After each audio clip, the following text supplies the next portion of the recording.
नमस्कार मित्रों, हिंदी की दुनिया में आपका स्वागत है।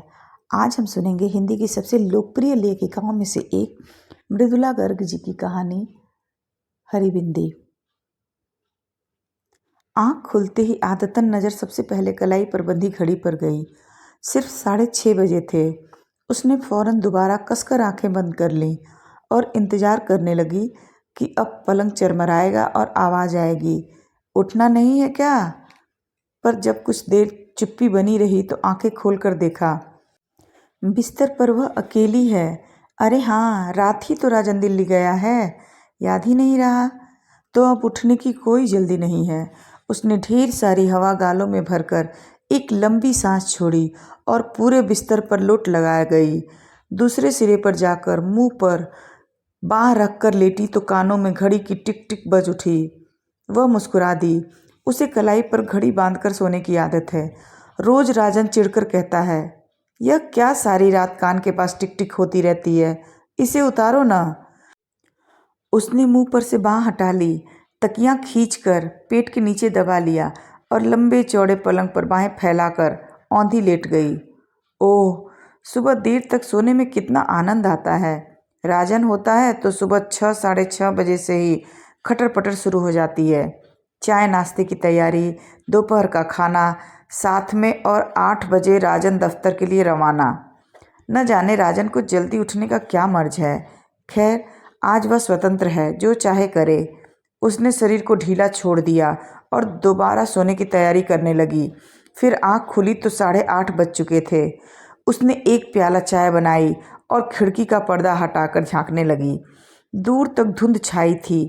आज जरूर बरसात होगी, उसने सोचा। उसे धुंध बहुत भली लगती है। जब मालूम नहीं पड़ता वहाँ कुछ दूर पर क्या है तो अनायास आशा होने लगती कि कोई अनुपम और मोहक वस्तु होगी। मैं भी खूब हूँ, उसने मुस्कुराकर सोचा। मुझे धुंध में खुलापन लगता है और सूर्य के प्रकाश में घुटन। चाय पीकर गर्म पानी से देर तक नहाया जाए, उसने सोचा और बाल्टी भरने लगी। फिर ठंडे पानी की फुहार ही ऊपर छोड़ ली और एक गजल गुनगुना उठी। बड़े तौलिए से खूब रगड़कर बदन पोंछा। आज एक अद्भुत स्फूर्ति और उत्साह का अनुभव हो रहा है। नीले रंग का कुर्ता और चूड़ीदार पैजामा पहना तो नीले रंग की बिंदी माथे पर लगाने को हाथ बढ़ गया। फिर न जाने क्या सोचकर उसे छोड़ दिया और बड़ी सी हरी बिंदी लगा ली।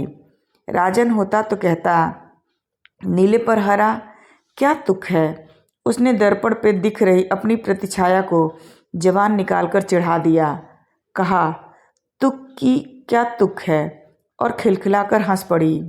दराज खोली तो नज़र चांदी की बाली पर पड़ गई। उठाकर कानों में लटका ली। विवाह के बाद से पहननी छोड़ दी थी। नकली है ना, और ज़रूरत से ज़्यादा बड़ी, राजन कहता है। एक पुराना बैग हाथ में ले झपट कर बाहर निकल आई। बरामदे में मुंडू बैठा आराम से सिगरेट फूंक रहा था। राजन की उसे देखते ही हथेली में छिपा ली।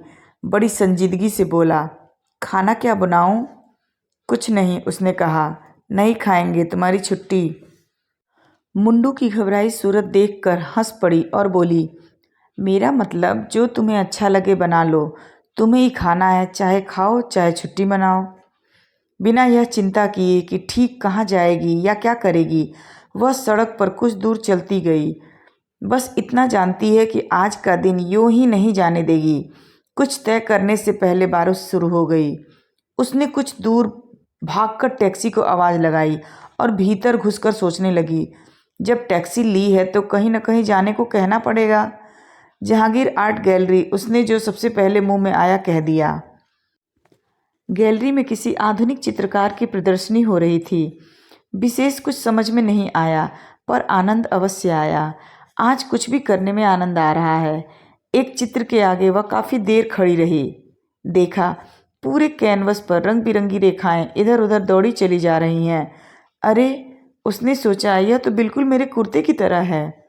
वह जोर से हंस पड़ी, इतनी जोर से कि पास खड़ा एक दढ़ियल उसे घूरने लगा।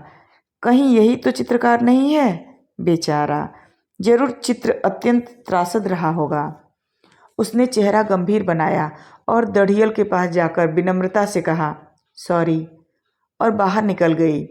बाहर आकर ख्याल आया, हो सकता है वह कलाकार न हो, उद्योगपति हो। दो किस्म के इंसान ही दाढ़ी रखने का साहस कर सकते हैं, कलाकार और सामंत। सामंत अब रहे नहीं, उनका स्थान उद्योगपतियों ने ले लिया है। तब तो दिन भर यही सोचता रहेगा, उसने सॉरी क्यों कहा। उसमें भी नफ़े की गुंजाइश ढूंढता रहेगा। वह दूने बेग से हंस दी। फिर देखा बारिश थमी हुई है, पर आकाश अब भी गुस्सैल नजर आ रहा है। पूरा बरसा नहीं, उसने सोचा, और फिर सड़क थाम ली। सड़क के किनारे रेस्तरां देख याद आया कि काफ़ी ज़ोर से भूख लगी है। भीतर जाकर चटपट आदेश दे दिया, एक गर्मा गर्म आलू की टिकिया और एक आइसक्रीम, एक साथ। एक साथ? बैरे ने आश्चर्य दिखाया। हाँ, कोई एतराज़ है? जी नहीं, लाया। उसे ठंडा और गर्म एक साथ खाना भला लगता है। कहते हैं दांत खराब हो जाते हैं। कितना चटपट काम हो गया आज। राजन रहता है तो बढ़िया जगह बैठकर आराम से खाने की सूची देखने के बाद सोच विचार कर आदेश दिए जाते हैं। खाकर बाहर निकली तो सोचा, पास किसी सिनेमा घर में पिक्चर देख ली जाए। किस्मत से अंग्रेजी की पुरानी मजाकिया पिक्चर लगी मिल गई, डैनी के की। राजन कहता है, न जाने तुम्हें डैनी के कैसे पसंद है। मुझे तो उसके बचपने पर हंसी नहीं आती, पर उसे आती है, खूब आती है। फिर हंसी पर हंसी आती है, कभी कभी बेबात आती है, जैसे आज। पिक्चर के दौरान वह आज और दिनों से ज़्यादा ठहाके लगा रही थी। पास बैठे आदमी की सूरत अंधेरे में दिख नहीं रही थी। हंसी की आवाज़ जरूर सुनाई पड़ रही थी। पता लग रहा था कि हंसने में उससे 2 कदम आगे है। अदाकार की एक खास बेचारगी की मुद्रा पर वे इतनी जोर से हंसे कि उनके हाथ आपस में टकरा गए। सॉरी कहने के इरादे से एक दूसरे की तरफ मुड़े, पर माफ़ी मांगने के बजाय एक ठहाका और लगा गए। उसके बाद हर बार यही हुआ। हंसी आने पर वे अनायास एक दूसरे को देखते और मिलकर हंसते। खेल खत्म होने पर एक साथ बाहर निकले तो देखा 4:30 ही बजे, काफ़ी अंधेरा हो चला है। आकाश यूं तना खड़ा है कि अब बरसा, अब बरसा। कितना सुहावना दिन है, उसने अपने पड़ोसी से कहा। सुहावना? उसने कुछ अचरज से कहा, या बेरंग?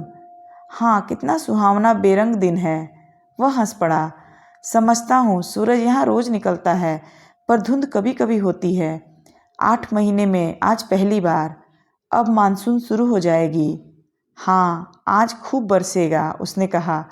फिर अनायास जोड़ा, कॉफ़ी पियेंगे? ज़रूर। हल्की फुल्की फुहार पड़नी शुरू हो गई तो दोनों भागकर सामने वाले रेस्तरां में जा घुसे। उसने बाल झटक दिए और बोली, आपका छाता कहाँ है? छाता? हाँ, आप लोग हमेशा छाता साथ रखते हैं ना। वह ठहाका मारकर हंस पड़ा। इंग्लैंड में? उसने कहा। कॉफ़ी मंगाकर दोनों सामने काले पड़ आए समुद्र को देख अपने अपने ख्यालों में खो गए। सहसा उसकी आवाज़ सुनकर वह चौंकी। आप क्या सोच रही हैं? यह जानने के लिए पेनी का खर्चा करने को तैयार हूँ, वह कह रहा था। दीजिए, उसने हंसकर कहा। उसने निहायत संजीदगी से जेब में हाथ डाला और एक पेनी आगे कर दी। उसने उसे हथेली में बंद कर लिया। बतलाना सच सच होगा। मैं सोच रही थी समुद्र में कूद पड़ूं तो कितनी दूर तक अकेली तैर सकूंगी। और आप क्या सोच रहे थे? पर पेनी नहीं दूंगी। उसने मुट्ठी कसकर बंद कर ली, जैसे उनमें किसी आत्मीयत का उपहार हो। बुरा तो नहीं मानोगी? उसने पूछा। नहीं, उसने कह दिया, पर दिल बैठ गया। अब वह घिसी पिटी आशिकाना बातें शुरू हो जाएंगी। मैं सोच रहा था बारिश बढ़ जाने पर यहाँ से बोरली तक टैक्सी भाड़ा कितना लगेगा? वह जोर से हंस पड़ी, दुर्भावना से नहीं, हर्ष के अतिरेक से। मुझे रास्ते में छोड़ते जाएंगे तो आधा, उसने कहा। बहुत खूब। उसने यह नहीं पूछा कि वह रहती कहाँ है।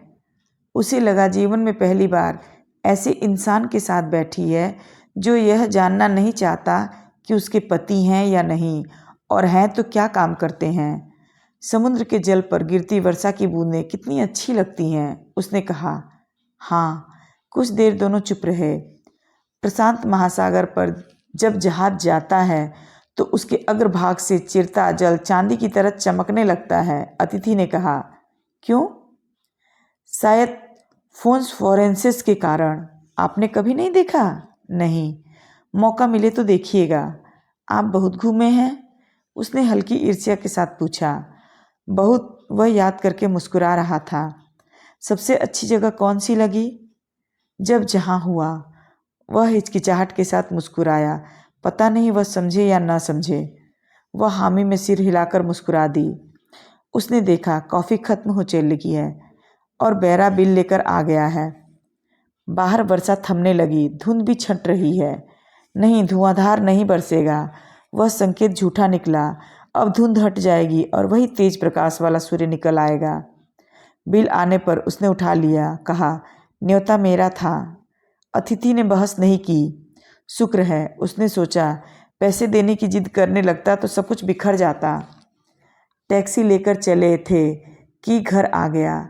उतरते उतरते पैसे निकालने लगी तो उसने रोक दिया। रहने दीजिए। क्यों? उसके माथे पर सिकन पड़ गई। आज का दिन मेरे लिए काफ़ी कीमती रहा। कैसे? मैंने आज के पहले किसी को हरी बिंदी लगाए नहीं देखा, उसने स्निग्ध स्वर में कहा। वह जरा ठिठकी कि टैक्सी चल दी। कुछ दूर जाकर आंखों से ओझल हो गई। आप सुन रहे थे मृदुला गर्ग जी की कहानी हरी बिंदी। आपको कहानी कैसी लगी? कमेंट में ज़रूर बताइए। अगर आपने अभी तक चैनल सब्सक्राइब नहीं किया है तो चैनल सब्सक्राइब कीजिए। वीडियो को लाइक और शेयर ज़रूर कीजिए।